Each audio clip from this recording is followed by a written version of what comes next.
Orang yang pro Megawati itu begitu mendewakan Soekarno, seakan-akan Indonesia itu dimulai dari Bung Karno, sampai ada paham Soekarnoisme. Bahwa Indonesia itu seakan-akan dimulai dari Soekarno. Memang deklarator kemerdekaan Indonesia itu Soekarno.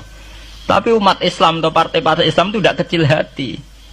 Karena embrio yang bernama Indonesia itu dari tahun 1908, sebelum ada partai nasionalis yang berani melawan kolonialisme Belanda adalah partai-partai Islam, sehingga kebangkitan Indonesia dimulai 1908.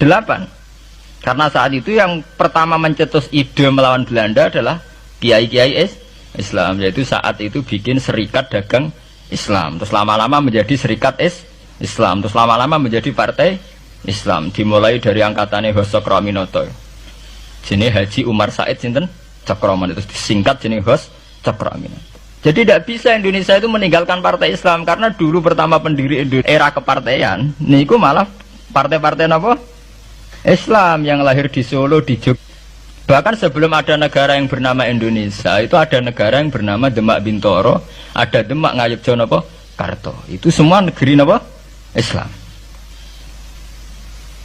Ya paham. Sehingga secara kesejarahan kita tidak kalah sama tuanya Soekarnoisme atau partai PNI.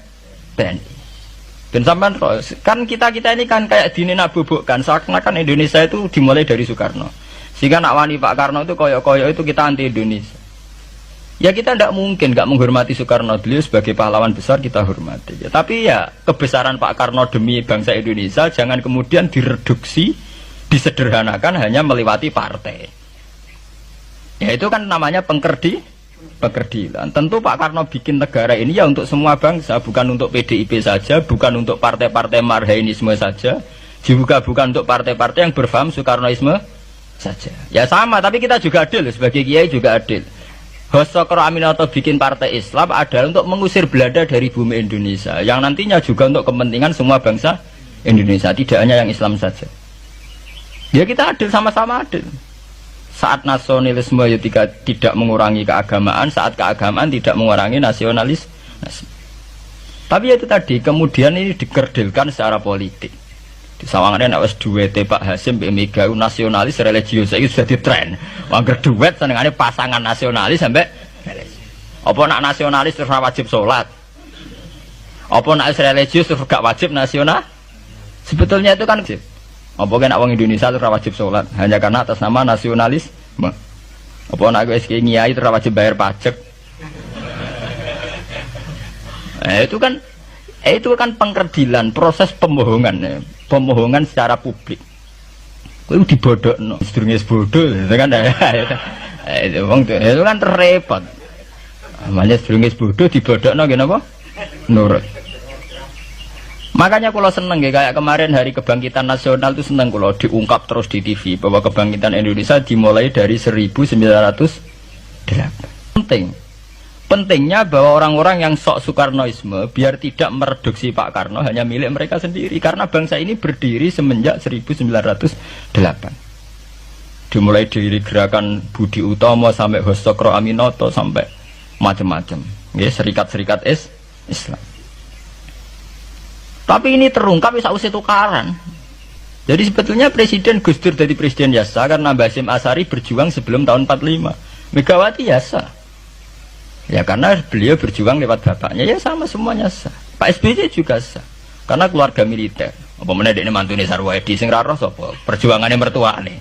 Gak iso adol bapak ya adol mertuane. Pokoke sing dikena didol pokoke. Tapi artinya sama, kita secara sejarah itu sama. Kita sebagai santri juga tidak kalah sejarah. Karena berdirinya nasional sudah lewat para kiai itu takokno sejarawan manapun kayak profesor siapa di UI, siapa saja profesor sejarah bilang bahwa awal kebangkitan Indonesia itu dari partai-partai Islam.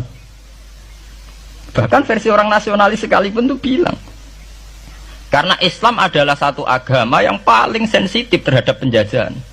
Karena Islam melahirkan satu faham jihad, bahwa ketika ada kolonial Belanda, wong Islam terinspirasi harus jihad. Sehingga lahir partai-partai Islam. Dulu yang dilawan itu perdagangan. Ini kalau cerita sejarah, santri-santri sadar. Jadi santri salaf dengan model sekarang sing raro duit, raro dagang itu sebetulnya mengkhianati pendiri santri.